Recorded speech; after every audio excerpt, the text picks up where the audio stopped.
बेमिसाल जन समर्थन में उसकी झलक दिख रही है। इसलिए आज पूरा देश कह रहा है, फिर एक बार, फिर एक बार, फिर एक बार, आज पूरा बिहार कह रहा है, फिर एक बार।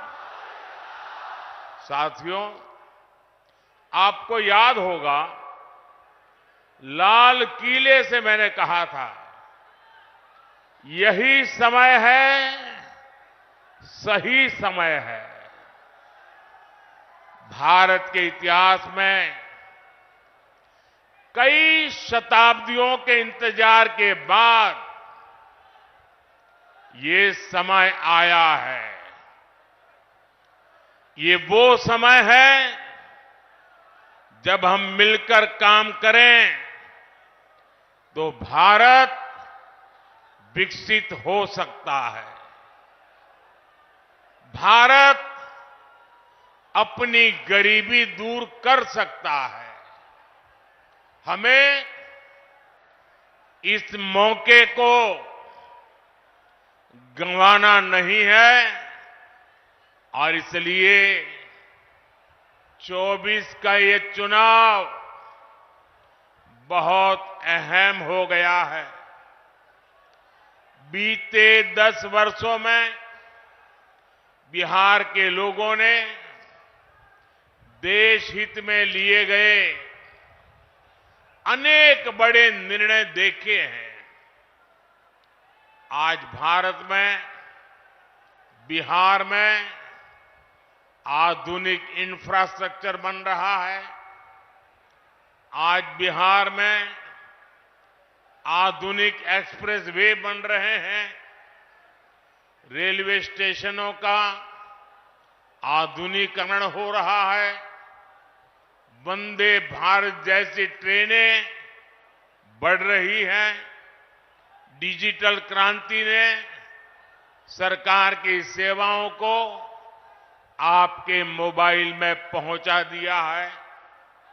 आज पूरी दुनिया में भारत का डंका बज रहा है।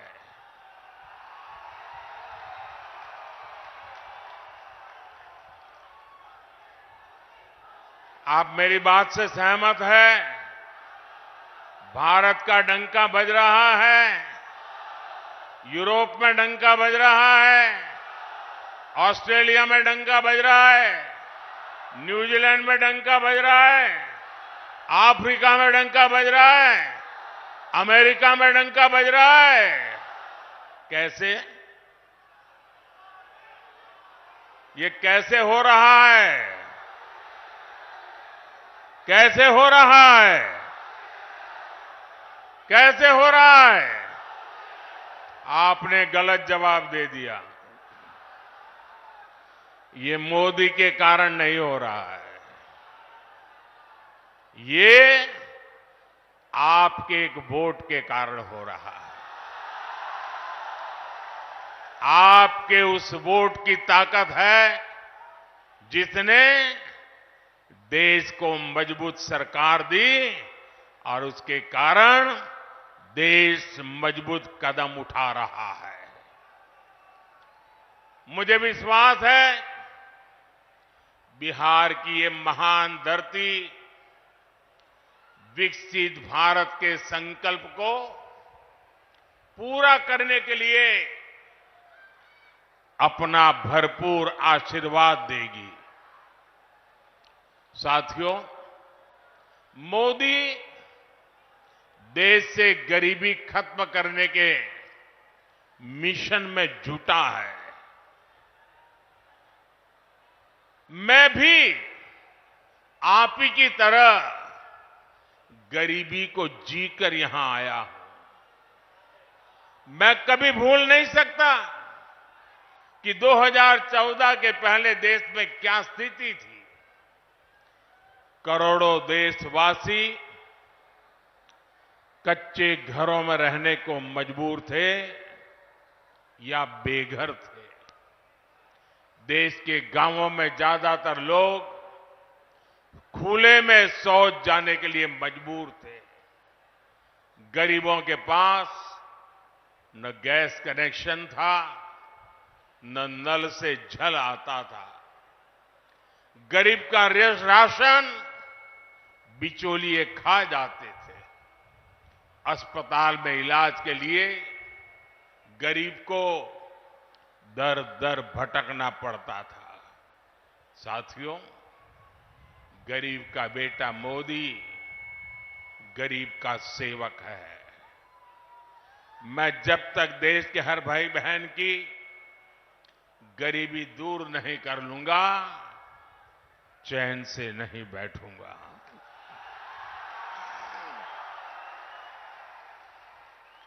बीते 10 वर्षों में गरीब कल्याण के लिए जो काम हुआ, वो आजादी के बाद के 6 दशकों में भी नहीं हुआ था। इसी का नतीजा है कि 10 वर्षों में 25 करोड़ लोग गरीबी से बाहर आए हैं।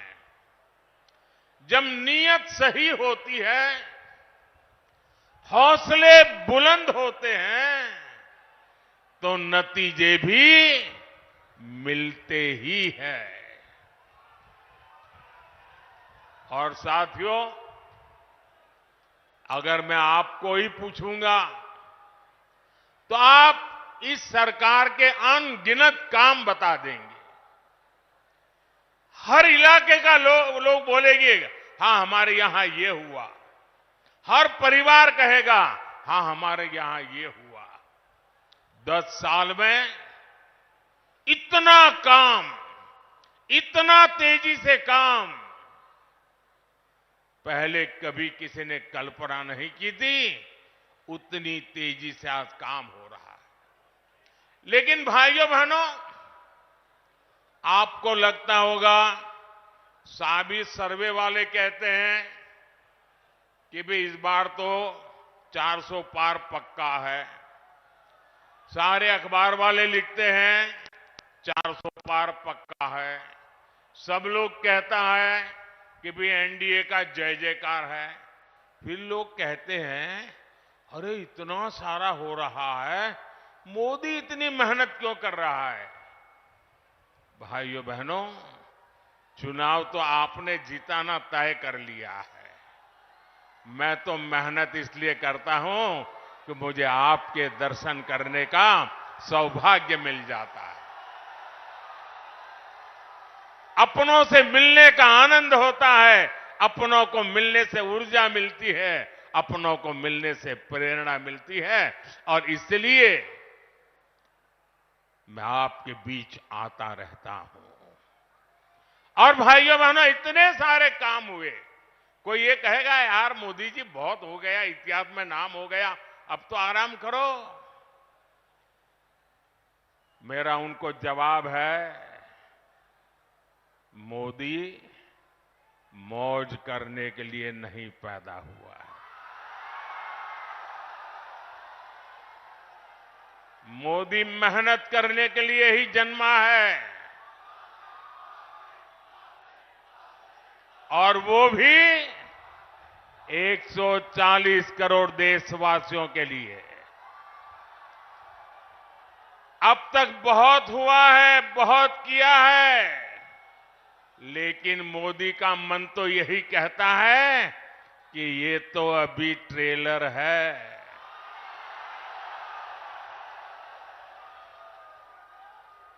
इतने से हमें रुकना नहीं है। अभी तो गाड़ी टॉप गियर में ले जाना है। अभी तो रनवे पर है, नई ऊंचाइयों को पार करना है। अभी तो बहुत कुछ करना है। हमें देश को, बिहार को नई ऊंचाई पर लेकर जाना है। साथियों, बिहार और नवादा की हमारी माताओं बहनों को लंबे समय तक जंगल राज के अंधेरे में अपना जीवन गुजारना पड़ा है। बिहार में एक वो भी समय था जब हमारी बहन बेटियों को सड़क पर निकलने से डर लगता था। नीतीश बाबू के प्रयासों से, हमारे सुशील मोदी जी के अथक प्रयासों से बिहार इस जंगल राज से बाहर निकला। अभी नीतीश जी विस्तार से बता रहे थे कि जंगल राज के समय शिक्षा की, स्वास्थ्य की, अन्य सुविधाओं की कैसी हालत थी। नीतीश जी के नेतृत्व में बिहार उन परिस्थितियों से बाहर निकला है। अब हर बहन के पास उसके इस भाई की मोदी की गारंटी भी है। आज 12 करोड़ घरों में बने इज्जत घर महिलाओं के सम्मान की गारंटी है। आज बिहार में करीब 1.25 करोड़ उज्ज्वला सिलेंडर धुएं से आजादी की गारंटी है। अकेले नवादा में ही 2 लाख से ज्यादा उज्ज्वला कनेक्शन है। बिहार के गरीबों को मिले 37 लाख पीएम आवास, महिलाओं की सुरक्षा और सुविधा की गारंटी है। बिहार के 8.5 करोड़ लोगों को मिल रहा मुफ्त राशन इस बात की गारंटी है कि किसी मां की संतान भूखे पेट नहीं सोएगी। इतना ही नहीं, तीसरे कार्यकाल में अभी तो मोदी की कई और गारंटी आने वाली है। अब मोदी की गारंटी है कि गांवों की 3 करोड़ बहनों को लखपति दीदी बनाएंगे।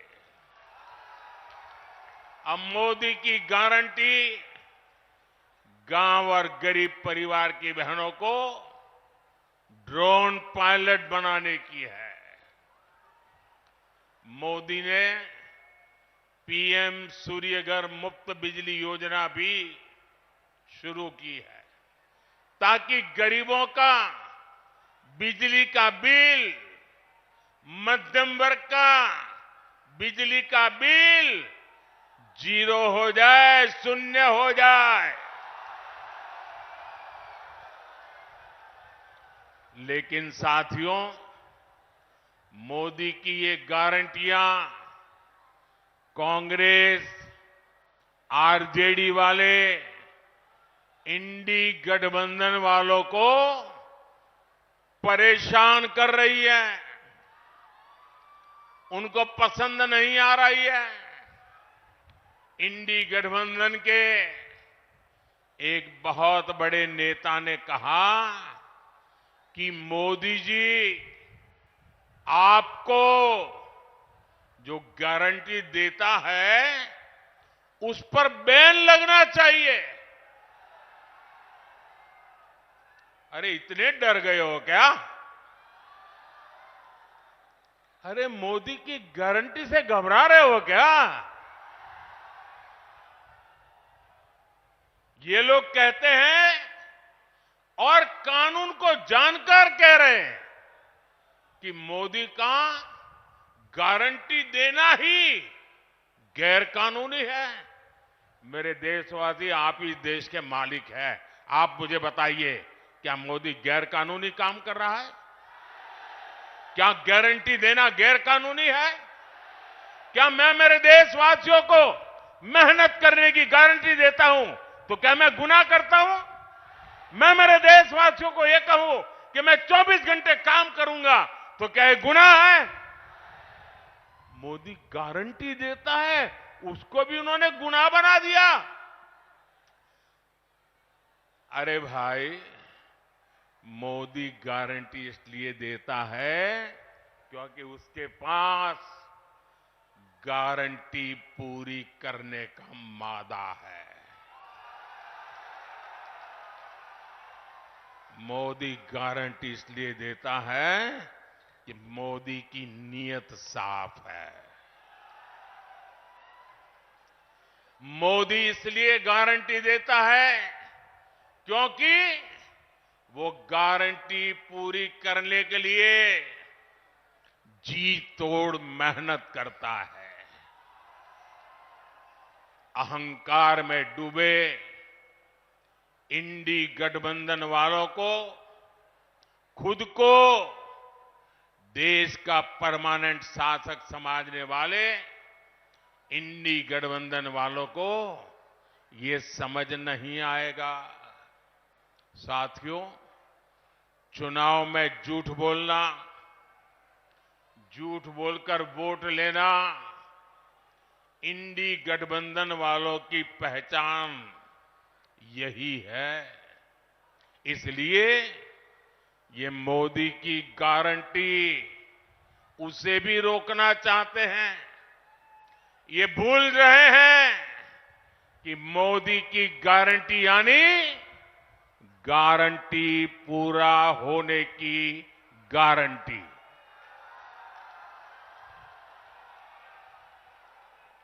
मोदी ने कश्मीर में 370 खत्म करने की गारंटी दी थी। नतीजा क्या हुआ? नतीजा क्या हुआ? 370 गई कि नहीं गई? गई कि नहीं गई? ये बाबा साहब आंबेडकर के संविधान की बातें करते हैं, लेकिन ये इंडी गठबंधन वाले जवाब दें। इतने साल आपने राज किया, संविधान के नाम में गीत गाते रहते हो, लेकिन आपने जम्मू कश्मीर में बाबा साहब आंबेडकर का संविधान लागू नहीं होने दिया था।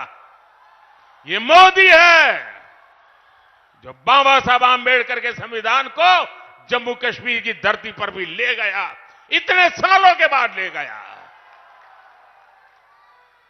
और आप कमाल देखिए, कांग्रेस के राष्ट्रीय अध्यक्ष, छोटा पद नहीं है, उन्होंने अभी भाषण किया। उन्होंने ये कहा,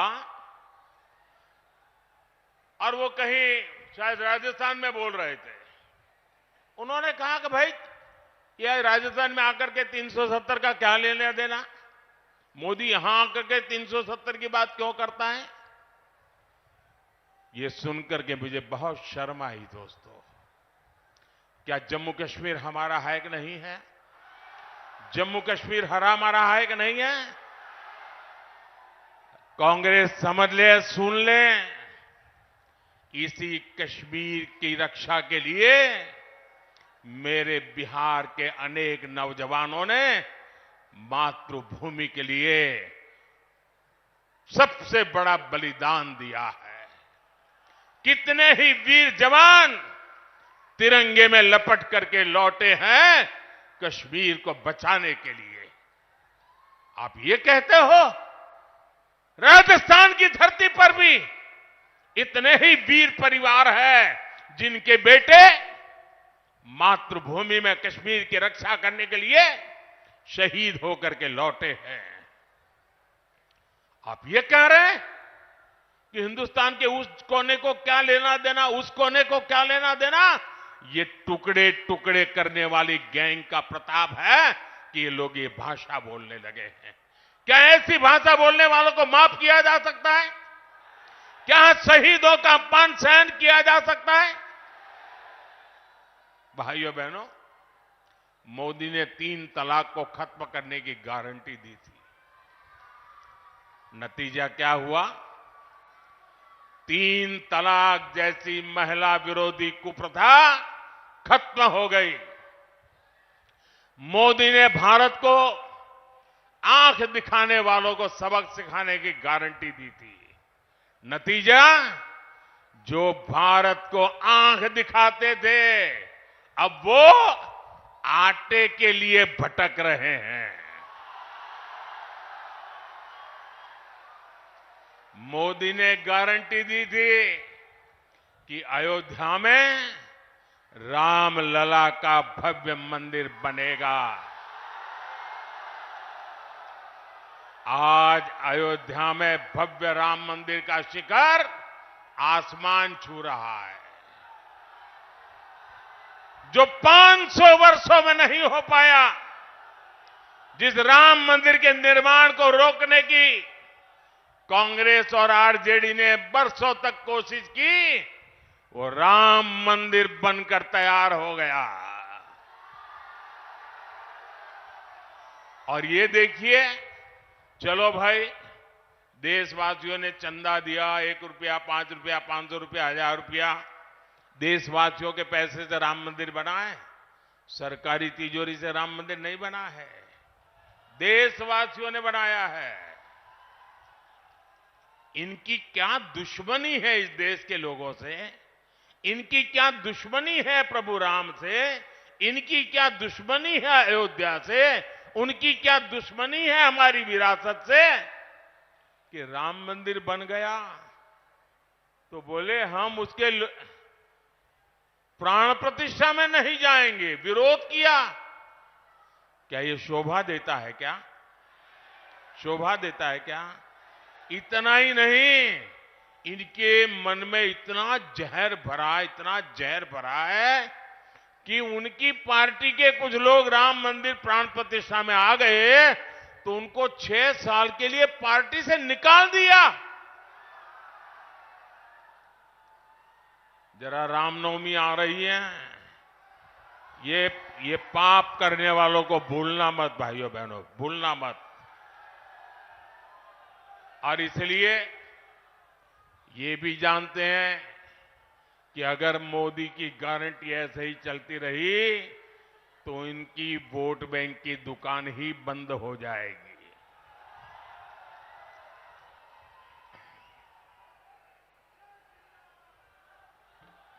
और इसलिए ये लोग मोदी की गारंटी का विरोध कर रहे हैं।